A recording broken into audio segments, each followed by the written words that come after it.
はいこんにちは、MD ジャックです。愛です。耳の妖精ミミです。はい、今回は、2モデルあるんですか？珍しいですね。はい。支部が SO2 と SPT1 です。両方 TWS ですね。これもまた珍しい。耳を塞がないタイプの SO2 は数ヶ月前にレビューした SO1 のアップデートモデル。そして SPT1 はこのチャンネルでは初めてのスポーツタイプモデルだよ。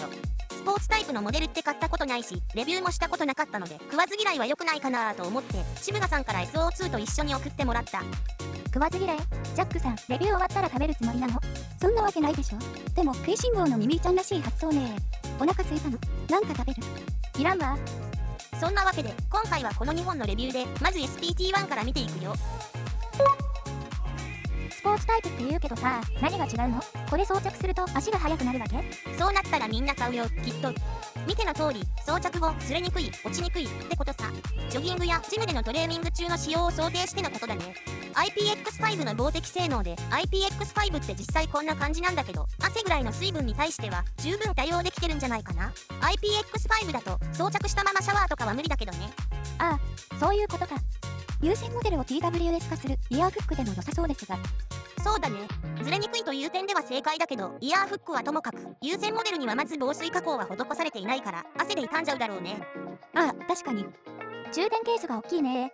本体とイヤーフックが一体化するとケースが大きくなるのはしょうがないのね。まあそうなるね。ケースの充電残量表示とか充電中の表示が出るのはいいね。低価格の TWS では結構見かけますよ。ああ、そうなんだ。じゃあこれも低価格なの？6000円台ね。低価格というほどではないか。渋賀だからね、しっかり作ってあるんじゃない？そうだね。本体連続再生 MAX8 時間、充電ケース込みで MAX46 時間の再生が可能だそうです。それとワイヤレス充電対応です。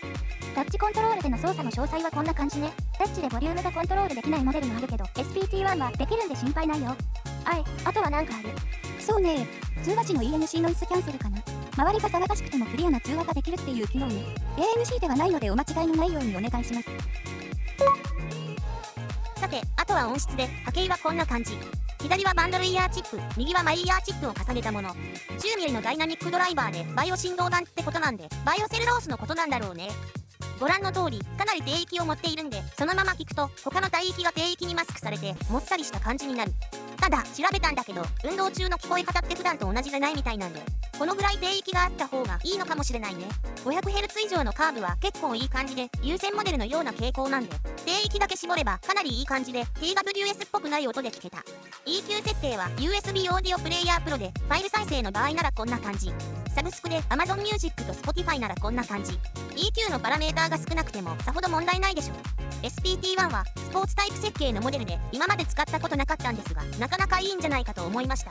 ただ運動中は耳の中もかなり汗をかくので、カナル型が好みでない場合はこれからレビューする SO2 を検討してみてもいいと思います。はい、では SO2 のレビューいきましょう。数ヶ月前に渋賀の耳を塞がないファーストモデル SO1 がリリースされ、このチャンネルでもレビューしました。そこから短いスパンでの SO2 のリリースにちょっと驚きました。そうだね。使ってみると満足度は高くて、最初からこれ出して欲しかったなーって思うわ。で、何が違うの？まず小型化してスリムになったわね。本体も充電ケースもデザインがブラッシュアップされてる。愛はかなり心奪われたわ。買うの？そうね、欲しいわね。それから本体のコントロールがボタンからタッチタイプになったわ。操作系はこれ見てもらえばいいね。ボタンもタッチタイプもそれぞれメリットデメリットあるから、使う人の判断にお任せ。フックが稼働して調整できた SO1 に対し SO2 は固定に。稼働しきって装着するたびに調整するのがいいとして、充電ケースに収めるとき元に戻す必要があったので、ちょっと微妙って思ってた部分もあったのよね。だから固定になったことがデメリットだけってこともないかな。ただ SO2 はワイヤレス充電じゃなくなったのが残念に思う人はいるかも。パッケージ内容はシンプルね。お値段はAmazon だと1万円ぐらい、ありだと9000円ぐらいね。SO1 発売当初と同じぐらいの価格設定ね。スペックの比較を見ると性能面で全部良くなったわけでもないんだね。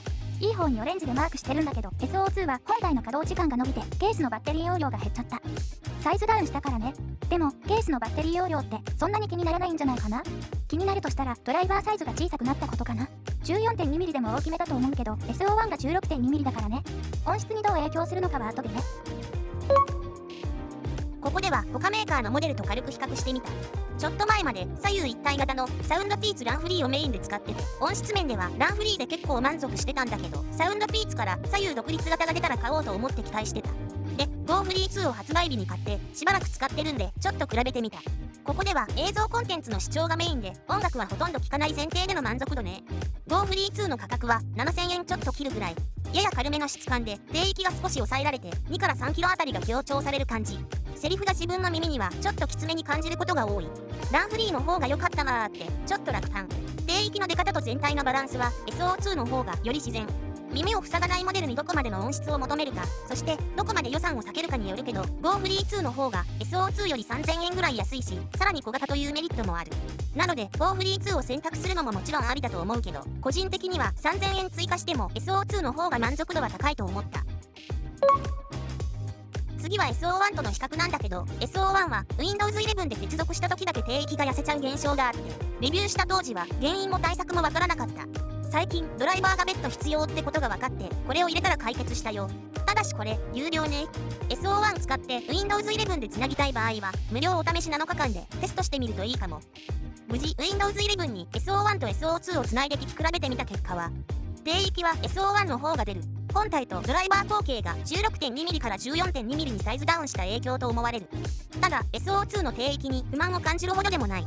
SO1 の方が音が近くに感じ、 SO2 はふわっと広がる自然な感じがいい。今 SO1 を気に入って使っている人の場合、音質面で SO2 を買うことはないと思う。デザインとか他の理由で購入ならもちろんあり。 SO1、SO2 ともに作業しながら音楽を聴くにはちょっとダメなの？ああ、そうじゃなくてカナル型とは違う臨場感と開放感が心地よくて、つい本気で聴いてしまうってことよ。なんだ、そういうことか。じゃあどっちでもいいんだ。ミミィちゃん、それを言うならどちらもいいんだよ。オッケー、どっちもグッドよ。じゃあここ修正しておかないと誤解されちゃうよ。はい、これでよしと。なんか機嫌いいわね。音楽が結構しっかり聴けるのは想定外だったので、それだけ低域がしっかりしてるってことだね。どちらが好みかと聞かれたら SO2 だけど両方いいと思ったわ。音量結構上げても指向性だから案外音漏れしないし、電車内とかでの使用は自粛した方が無難だと思うけど、ボリューム次第かな。デザインは SO2 に心奪われましたし、耳を塞がないでトレーニングできると耳の健康のためにもいいと思うので、愛は買ってみます。そうだね、一つあってもいいと思うよ。今回は2つのスポーツタイプのモデルのレビューでした。周囲の音を遮断したければ SPT1 を、遮断したくない場合は SO2 を、状況に応じて使い分けるのがベターかなと思います。